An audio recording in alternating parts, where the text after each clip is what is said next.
اسی میدان سے واپس لوٹ جاؤ.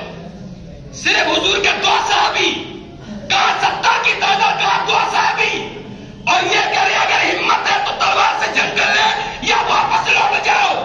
اگر واپس لوٹ جاؤ گے تو تمہارے لیے ہوا ہے، تم اپنی جان بچا سکتے ہو.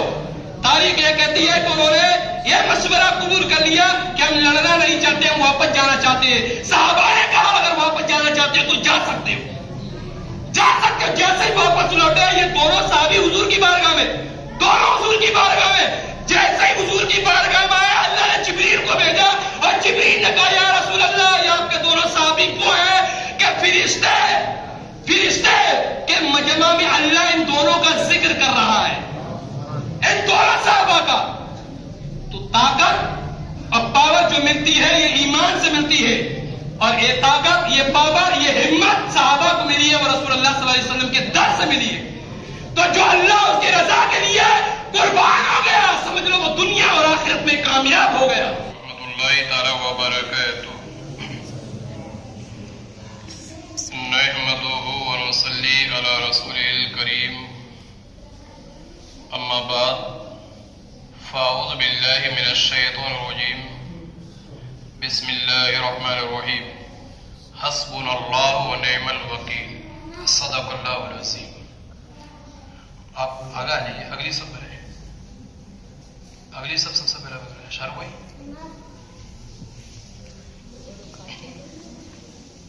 عزیزان محترم، آئیے ہم اور آپ سب سے پہلے درود پاک پیش کریں. پڑھیں صلی اللہ علیہ نبی الامی وآلہ صلی اللہ تعالی علیہ وسلم. صلاۃ و سلام علیک حبیبی یا رسول اللہ صلی اللہ تعالی علیہ وسلم. عزیزان محترم، کسی شاعر نے کہا ہے کہ حرف اسلام کی عظمت پر جب آیا تیری، حرف اسلام کی عظمت پر جب آیا تیرے، باندھ کے سر سے کفن دوڑے صحابہ تیرے.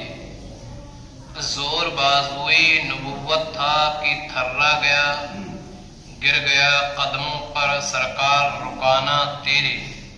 برادران اسلام، قرآن مقدس کے اندر اللہ ارشاد فرماتا ہے ان الدین عند اللہ الاسلام، کہ بے شک اللہ کے نزدیک دین صرف اسلام ہے. پھر دوسری جگہ ارشاد ہوتا ہے حسبنا اللہ و نعم الوکیل، یعنی ہمارے لیے اللہ کافی ہے،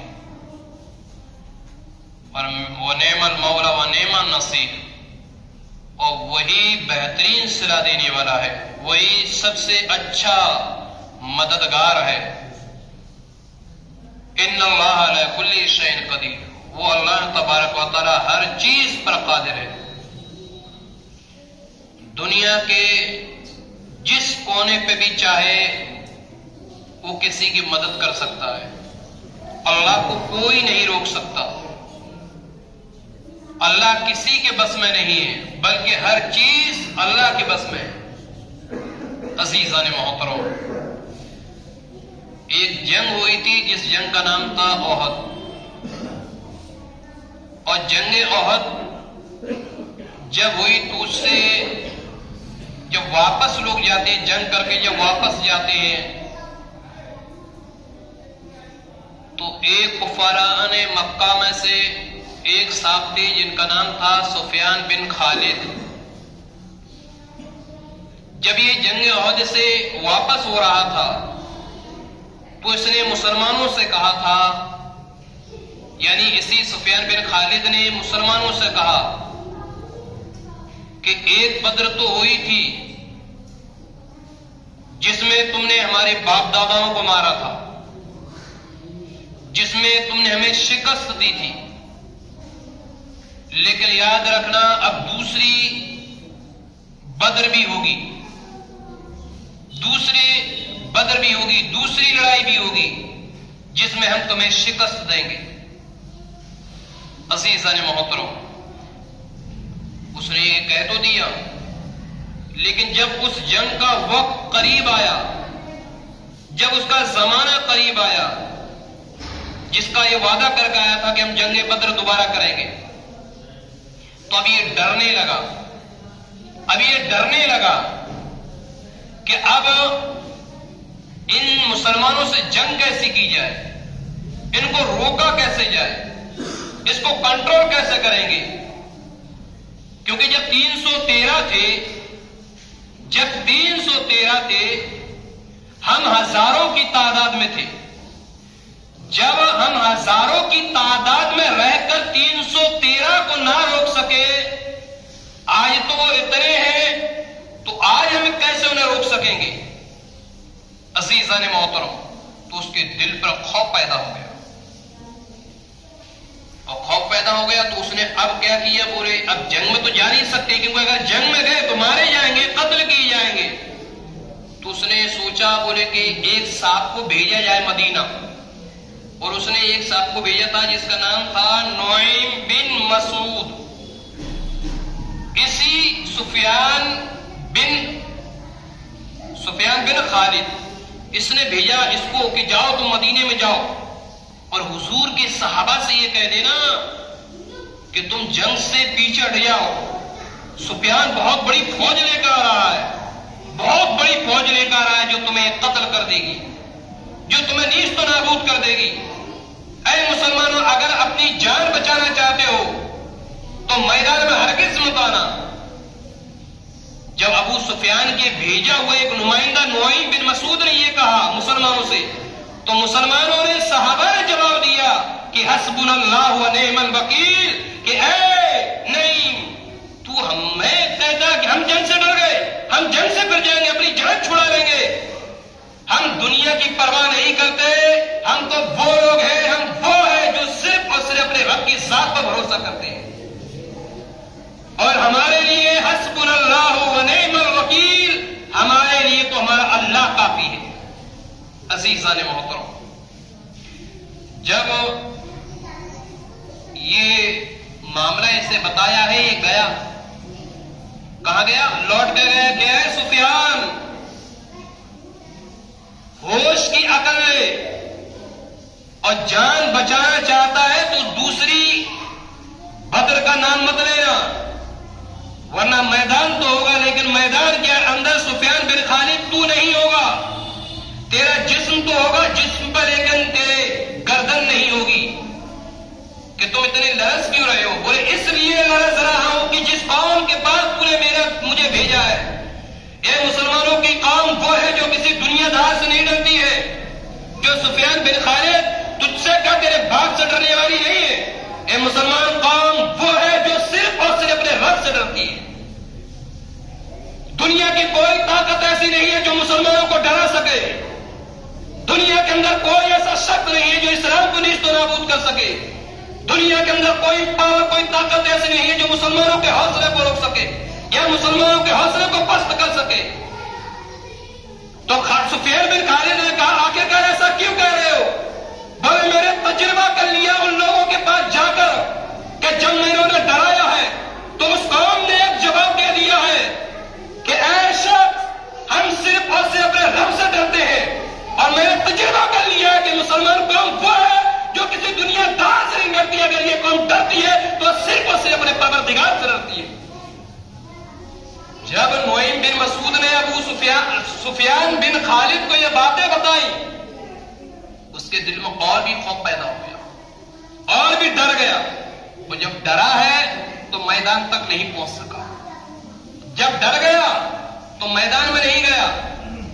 لیکن پیارے آقا صلی اللہ علیہ وسلم سے جو سفیان بن خالد نے جو وعدہ کیا تھا، حضور علیہ الصلوۃ والسلام 1500 صحابہ کرام کے ساتھ بدر ثانی میں پہنچ گئے، میدان میں پہنچ گئے. اور جب میدان میں آقا کریم صلی اللہ علیہ وسلم پہنچے، کئی دن حضور صحابہ کے ساتھ اسی میدان میں رہے، اسی میدان میں رہے، انتظار کرتے رہے. لیکن بولتے ہیں نا کہ طاقت ان بازوں کی نہیں ہوتی صاحب. طاقت تو جو ہوتی ہے انسان کے اندر وہ ایمان کی طاقت ہوتی ہے، وہ طاقت ایمان کی ہوتی ہے. ورنہ نبی پاک صلی اللہ علیہ وسلم کو نہیں معلوم تھا کہ کہاں 313 تھے، کہاں ہزاروں تھے، کہاں 313 کہاں ہزاروں. بولے ایک انسان پر اگر 3-3 4-4 لگ جائیں گے جب بھی وہ زیادہ ہے، جب بھی زیادہ ہے. لیکن ایمان کی طاقت وہ ہوتی ہے صاحب جس کا مقابلہ کرنے کے لیے دنیا کے اندر کوئی طاقت نہیں ہوتی. اور جو مسلمانوں نے جو لڑا ہے، مسلمانوں نے جو جنگ کری ہے، وہ اپنے ایمان جو مضبوط تھا اس ایمان کی حفاظت کے لیے انہوں نے جنگ کری ہے. اسلام کی حقانیت کے لیے انہوں نے جنگ کری ہے. اللہ اور اس کے رسول کی راہ میں انہوں نے جہاد کیا ہے اور انہوں نے جنگیں کی ہیں. عزیزان محترم، تو پھر وہ نہ آ سکا. آقا کریم صلی اللہ علیہ وسلم کئی دن آ رہے، جب وہ نہیں آئے تب حضور علیہ الصلوۃ والسلام اپنے صحابہ کے ساتھ پھر واپس آئے. اب اندازہ کر لو کہ اگرچہ 1500 مسلمان تھے، وہ تو 1500 تھے، وہ تو 15,000 سے بھی کہ وہ لوگ لاکھوں تھے، وہ تو لاکھوں تھے، کہاں 1500 کے مقابلے میں نہیں آئے تھے. تو کیا ان کو نہیں معلوم تھا کہ یہ 1500 ہے؟ کیا انہیں نہیں معلوم تھا کہ ان کی تعداد تو بہت کم ہے؟ لیکن وہ جانتے تھے کہ اگرچہ یہ 1500 ہے، ایک انسان، ایک بھی انسان جو حضور کا جانشین ہے، ایک انسان اس جنگ سے بھاگ نہیں سکتا ہے. جان تو دے سکتا ہے لیکن جنگ سے بھاگ نہیں سکتا ہے. انہیں بھی معلوم تھا، کیونکہ جس کے پاس ایمان نہیں ہوتا اس کے پاس ہمت نہیں ہوتی. ہمت تو اس کے پاس ہوتی ہے جس کے پاس اسلام کی دولت ہوتی ہے. عزیزان محترم، جب یہ کامیاب نہ ہو سکی تو اب پھر دیکھو، جب مشرکین غزوہ احد سے واپس ہو کر مکہ پہنچے احد سے تو پہنچے قریش کے پاس. اور جب قریش کے پاس پہنچے تو وہاں انہیں خبر ملی کہ طلحہ بن طلحہ کی بیوی جس کا نام تھا سلافہ بنت سعد، اس عورت کا نام یاد رکھیں، سلافہ بنت سعد، اس نے اعلان کر دیا مکے کے اندر کہ جو بھی عاصم بن ثابت کا سر لے کر آئے گا میں اسے 100 اونٹ دوں گی. اس نے اعلان کر دیا کہ جو بھی عاصم صحابی رسول تھے، حضور کی صحابی تھی، کہا جو بھی عاصم بن ثابت کا سر لائے گا میں اسے 100 اونٹ دوں گی. تو اسی سفیان بن خالد کو لالچ ہوا یار 100 اونٹ مل رہے، کیا کیا جائے، عاصم کا سر لانا ہے. تو بولے ٹھیک ہے.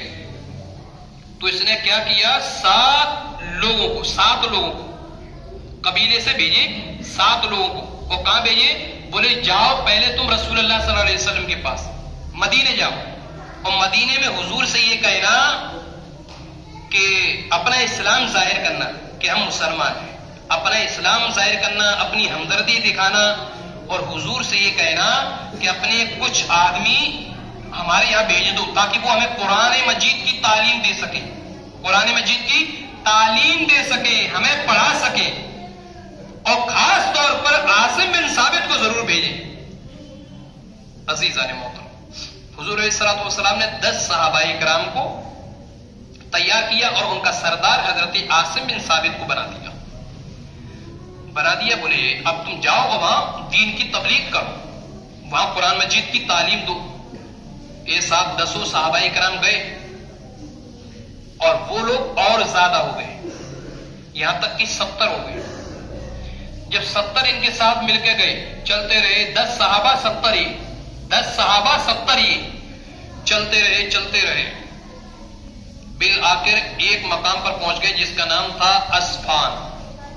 اسفان اور مکہ کے درمیان. جب پہنچے تو انہی میں سے ایک صاحب غائب ہو گئے، اور اس نے سفیان بن خالد کو خبر بھی دی کہ ہم لے آئے، دھوکے سے بلوایا گیا تھا، لے آئے. اور کہاں پہنچ گئے؟ بولے فلاں جگہ پہنچ گئے، اب تم آ جاؤ. تو سفیان بن خالد 200 آدمیوں کو لے کر آیا، 200 آدمیوں کو گھیر لیا. 10 صحابہ کہاں یہ اتنے، 200 تو وہ لے کر آیا اور پہلے اس فوج میں تھے. ان 10 صحابہ کرام کو گھیر لیا. اور جب حضرت عاصم بن ثابت نے یہ دیکھا کہ ارے یہ تو دھوکہ ہوا ہے، اس کا مطلب یہ کہ دھوکے سے بلوایا گیا، ایک ٹیلے پہ چڑھ گئے. اور جب ٹیلے پہ چڑھے تو کفار مکہ نے یہ کہا تھا کہ اے عاصم تم نیچے اتر آ، ہم تمہیں قتل نہیں کریں گے. ہم تمہیں قتل نہیں کریں گے، ہم تو کچھ باتیں کرنا چاہتے ہیں۔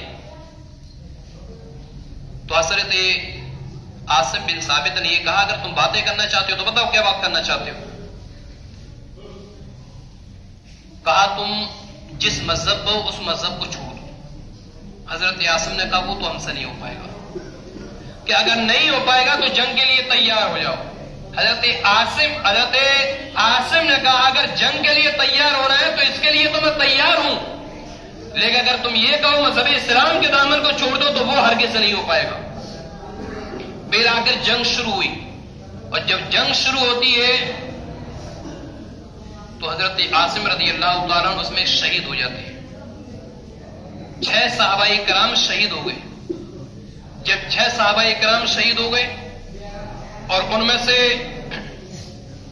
حضرت خبیب بن عدی، عبداللہ بن طارق اور زید بن دسینہ باقی رہے۔ اب ان کو کفار نے یقین دلا دیا کہ آپ کو قتل نہیں کریں گے، آپ کو تو صرف ساتھ میں چلنا، آپ کو قتل نہیں کیا جائے گا۔ جب انہوں نے یہ کہا کہ آپ کو قتل نہیں کیا جائے گا تو اترے، اور جب اترے تو پھر انہیں بھی قید کر لیا، حضرت خبیب کو، حضرت زید کو۔ اور جب لے آیا گیا مکہ، کیونکہ اس مہینے میں قتل نہیں کر سکتے کیونکہ ذی قعدہ کا مہینہ تھا اور عرب کے اندر اس مہینے میں قتل و قتال حرام تھا، 1 مہینہ انتظار کیا۔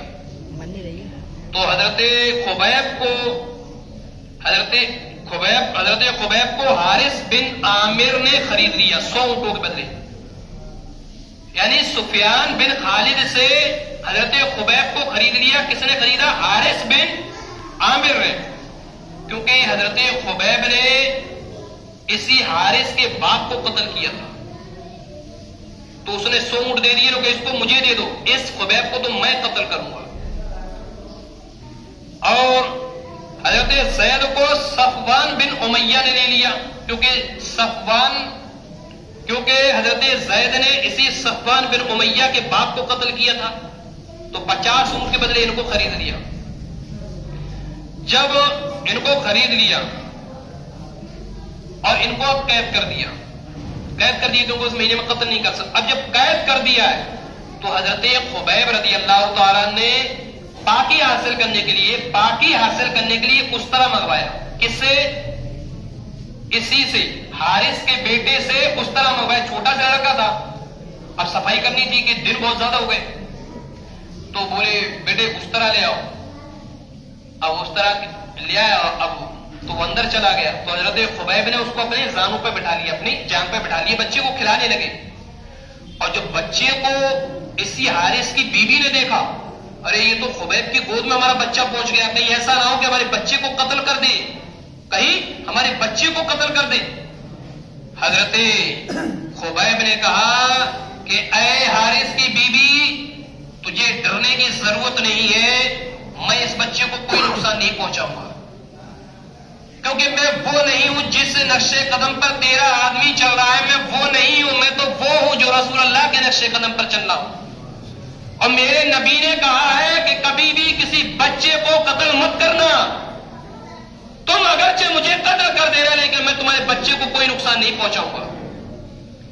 اسی حارث کی بیوی کا اب بیان سنو۔ حضرت خبیب قید میں ہے، ہاتھوں میں جنزیر ہے اور پیروں میں بیڑیاں، حضرت خبیب کے صحابی رسول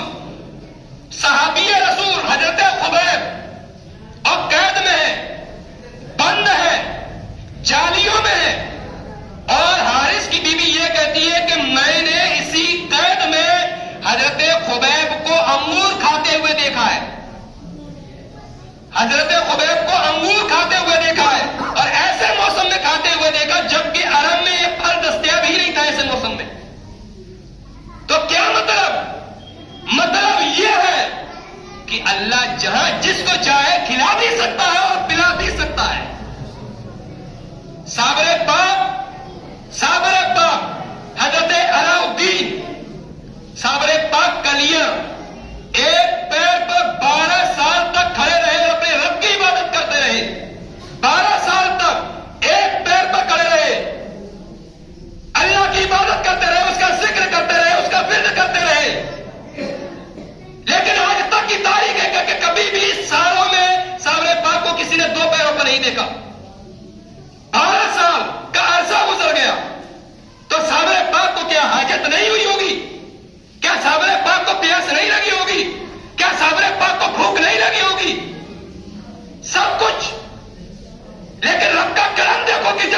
ذکر جو کرتا ہے پروردگار عالم اس کو کھلا بھی دیتا ہے، اللہ اس کو پلا بھی دیتا ہے، اور اسی طریقے سے کھلاتا اور پلاتا ہے جیسے حضرت مریم جو عیسیٰ کی ماں تھی ان کو کھلایا اور ان کو پلایا، اسی طریقے سے سامنے باپ کو بھی کھلایا پلایا۔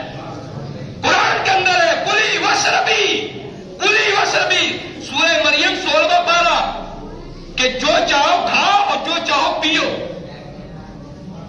تو خبیب تو یہ تو ایک اللہ کے ولی ہے صابر پاک، جب ولی کا ہی عالم ہے تو نبی کے صحابی کا عالم کیا ہوگا؟ نبی کے صحابی کا عالم کیا ہوگا؟ اور حارث کی بیوی یہ کہتی ہے کہ میں نے اس کو خبیب کو دیکھا پھل کھاتے ہوئے، اور ایسے موسم میں دیکھ رہی ہوں کہ کوئی وہ موسم ہی نہیں تھا عالم کا۔ عزیزان محترم، لیکن جب وقت گزر گیا اور پھانسی کا وقت آتا ہے، سولی پر لٹکانے کا وقت آتا ہے، حضرت خبیب کو حضرت زید کو، دونوں سولی پر پہنچ جاتے ہیں۔ جب کفار مکہ سے یہ دونوں صحابی کہتے ہیں حضرت زید حضرت خبیب کہ سولی تو دے رہے ہو، ذرا چند منٹ موقع دے دو، اور موقع یہ دے دو کہ اپنے رب کے لیے کم سے کم 2 رکعت نماز پڑھ لینے دو، صرف 2 رکعت۔ اجازت ملی، اور اجازت ملی، دونوں نے 2 رکعت نماز ادا کری، 2 رکعت نماز ادا کری، اور اللہ کی بارگاہ میں دعا کری، ہاتھ اٹھا کے اے میرے پروردگار، حضرت خبیب کا جملہ کہ اے میرے پروردگار عالم، میری سے اتنی سی خواہش ہے مولا، اتنی سی خواہش ہے اللہ کہ میرا سلام اپنے محبوب جناب محمد رسول اللہ صلی اللہ علیہ وسلم تک پہنچا دے، حضور تک پہنچا دے۔ اب حضرت زید بن اسلم رضی اللہ تعالیٰ، زید بن اسلم وہ یہ کہتے ہیں کہ ہم نبی پاک کی بارگاہ میں بیٹھے، حضور کی بارگاہ میں صحابہ موجود، حضور یہاں موجود، صحابہ وہاں موجود، اور ہم نے یہ دیکھا کہ حضور جواب دے رہے ہیں تو اس طور پہ دے رہے ہیں علیہ السلام ورحمت اللہ، علیہ السلام ورحمت اللہ، علیہ السلام ورحمت اللہ۔ تو زید بن اسلم یہ کہتے ہیں تمام صحابہ موجود، کیا رسول اللہ یہ سلام کا کس کا جواب دیا ہے؟ تب میرے آقا نے فرمایا کہ میرے صحابی نے مجھے سلام کہلوایا ہے، اور اللہ نے وہ سلام مجھے تک پہنچا دیا ہے، میں اسی خبیب کے سلام کا جواب دے رہا ہوں۔ عزیزان محترم، اس کے بعد ان کو سولی دے دی گئی، سولی پر چڑھا دیا گیا، اور جب چڑھا دیا گیا تب حضور نے پوچھا، پھر فرمایا 70 آدمی 40 آدمی ان کی حفاظت میں تھے کہ کوئی بھی خبیب کی لاش کو نہیں لے جا سکتا۔ حضور نے فرمایا کون ہے جو خبیب کی لاش کو وہاں سے مکے سے لا سکتا ہے مدینہ؟ تو حضرت زبیر، حضرت مقداد رضی اللہ تعالی عنہما، ان دونوں نے کہا کہ یہ ذمہ داری ہم قبول کرتے ہیں، اور ہم ناش مبارک کو یعنی بالکل لا سکتے ہیں، میت کو لا سکتے ہیں۔ یہ دونوں گئے، رات میں چھپے رہتے تھے، دن میں چھپے رہتے تھے، رات میں پہنچے اور لاش کو اٹھائی، اور جب لے کر آئے، جب انہیں پتا پڑا فریش کو رہی ہے تو لے کے چلے گئے، تو 70 سواروں کو دوڑا دیا گھوڑے سے، حضرت خبیب کی لاش کو رکھ دی، زمین نے اس کو اپنے اندر لے لیا، اور اندر لے لیا۔ اب یہ دونوں صحابی کون؟ حضرت زبیر اور حضرت مقداد رضی اللہ تعالیٰ، کفار نے چاروں طرف سے گھیر لیا۔ تب حضرت زبیر نے کفار مکہ سے کہا، 40 کفار مکہ سے جو گھوڑے پر سوار ہو گئے تھے، وہ جملہ سن لے کہ میں زبیر بن العوام ہوں، میری ماں صفیہ بنت عبد المطلب ہے، اور یہ میرے رفیق مقداد بن اسود ہے، میں زبیر بن عوام ہوں، یہ میرے دوست ہے۔ اب اگر تمہارے اندر ہمت ہے، تم 70 ہو ہم تو ہیں، تم 70 ہو ہم تو ہیں، اگر تیرے اندر ہمت ہے تو تیروں سے مقابلہ کر لے، اگر تیروں سے مقابلہ نہ کرے تو گھوڑے سے اتر جا، تلواروں سے مقابلہ کر لے، اور اگر تم چاہتے ہو کہ تمہاری جان بچ سکے تو اسی میدان سے واپس لوٹ جاؤ۔ صرف حضور کے 2 صحابی، کہاں 70 کی تعداد، کہاں 2 صحابی، اور یہ کہہ رہے اگر ہمت ہے تو تلوار سے جنگ کر لے یا واپس لوٹ جاؤ، اگر واپس لوٹ جاؤ گے تو تمہارے لیے ہوا ہے، تم اپنی جان بچا سکتے ہو۔ تاریخ یہ کہتی ہے کہ انہوں نے یہ مشورہ قبول کر لیا کہ ہم لڑنا نہیں چاہتے، ہم واپس جانا چاہتے ہیں۔ صحابہ نے کہا اگر واپس جانا چاہتے ہیں تو جا سکتے ہو، کہ جیسے ہی واپس لوٹے یہ دونوں صحابی حضور کی بارگاہ میں، دونوں حضور کی بارگاہ میں، جیسے ہی حضور کی بارگاہ میں آیا اللہ نے جبریل کو بھیجا اور جبریل نے کہا یا رسول اللہ یہ آپ کے دونوں صحابی کو ہیں کہ فرشتے کے مجمع میں اللہ ان دونوں کا ذکر کر رہا ہے، ان دونوں صحابہ کا۔ تو طاقت اور پاور جو ملتی ہے یہ ایمان سے ملتی ہے، اور یہ طاقت، یہ پاور، یہ ہمت صحابہ